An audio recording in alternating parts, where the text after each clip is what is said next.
ರಾಜಧಾನಿಯಲ್ಲಿ LPG cylinder ಹಾಹಾಕಾರ ಮಿತಿಮೀರಿದೆ. ವಾಣಿಜ್ಯ ಸಿಲಿಂಡರ್ಗಳ ಪೂರೈಕೆಯಲ್ಲಿ ತೀವ್ರ ವ್ಯತ್ಯಯ ಉಂಟಾಗಿರುವ ಹಿನ್ನೆಲೆ ಹೋಟೆಲ್ ಮಾಲೀಕರು ಗ್ಯಾಸ್ ಹೆಚ್ಚು ಬಳಕೆಯಾಗುವ ಆಹಾರ ಪದಾರ್ಥಗಳನ್ನು ತಯಾರಿಸದಿರಲು ಮಹತ್ವದ ನಿರ್ಧಾರ ಕೈಗೊಂಡಿದ್ದಾರೆ. ಅತಿ ಹೆಚ್ಚು ಗ್ಯಾಸ್ ವ್ಯಯವಾಗುವ ಉದ್ದಿನ ವಡೆ, ಬಜ್ಜಿ, ಪಕೋಡ, ಪೂರಿ ಮತ್ತು ಗೋಬಿ ಮಂಚೂರಿಯನ್ನಂತಹ ಸ್ನ್ಯಾಕ್ಸ್ ತಿಂಡಿಗಳನ್ನು ಸದ್ಯಕ್ಕೆ ಸ್ಥಗಿತಗೊಳಿಸಲು ನಿರ್ಧರಿಸಲಾಗಿದೆ. ಕಡಿಮೆ ಗ್ಯಾಸ್ ಬಳಸಿ ಹೆಚ್ಚು ಜನರಿಗೆ ಉಣಬಡಿಸಬಹುದಾದ ಚಿತ್ರಾನ್ನ, ಪಲಾವ್, ಬಿಸಿಬೇಳೆಬಾತ್ನಂತಹ ರೈಸ್ ಐಟಂಗಳ ತಯಾರಿಕೆಗೆ ಹೋಟೆಲ್ಗಳು ಹೆಚ್ಚಿನ ಒಲವು ತೋರುತ್ತಿದೆ.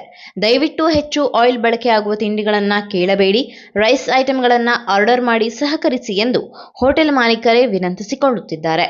ವಾಣಿಜ್ಯ ಸಿಲಿಂಡರ್ಗಳ ದಾಸ್ತಾನು ಕುಸಿದಿರುವುದರಿಂದ ಇರುವ ಅಲ್ಪ ಪ್ರಮಾಣದ ಗ್ಯಾಸ್ ಬಳಸಿ ದಿನದ ವ್ಯಾಪಾರ ಮುಗಿಸುವುದು ಹೋಟೆಲ್ ಮಾಲೀಕರಿಗೆ ಸವಾಲಾಗಿದೆ.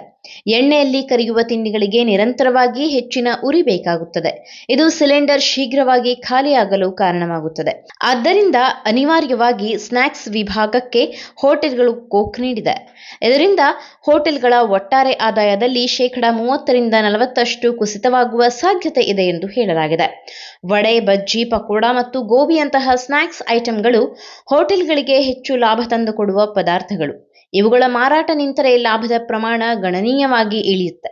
ಬೆಳಗಿನ ಉಪಹಾರಕ್ಕೆ ವಡೆ, ಪೂರಿ ಇಲ್ಲದಿದ್ದರೆ ಅಥವಾ ಸಂಜೆಯ ಸ್ನ್ಯಾಕ್ಸ್ಗೆ ಬಜ್ಜಿ, ಬೋಂಡಾ ಸಿಗದಿದ್ದರೆ ಗ್ರಾಹಕರು ಹೋಟೆಲ್ಗೆ ಬರುವುದು ಕಡಿಮೆಯಾಗುತ್ತೆ. ಬರೀ ರೈಸ್ ಐಟಂ ತಿನ್ನಲು ಎಲ್ಲರೂ ಇಷ್ಟಪಡೋದಿಲ್ಲ. ಸಂಜೆ ವೇಳೆ ಪಾರ್ಸಲ್ ಕೊಂಡೊಯ್ಯುವವರಲ್ಲಿ ಹೆಚ್ಚಿನವರು ಸ್ನ್ಯಾಕ್ಸ್ ಮತ್ತು ಎಣ್ಣೆ ತಿಂಡಿಗಳನ್ನೇ ಬಯಸುತ್ತಾರೆ. ಇದು ಸ್ಥಗಿತಗೊಂಡರೆ ಸಂಜೆಯ ವ್ಯಾಪಾರ 50% ಕುಸಿಯಬಹುದು ಎಂದು ವ್ಯಾಪಾರಿಗಳು ಆತಂಕ ಹೊರಹಾಕಿದ್ದಾರೆ.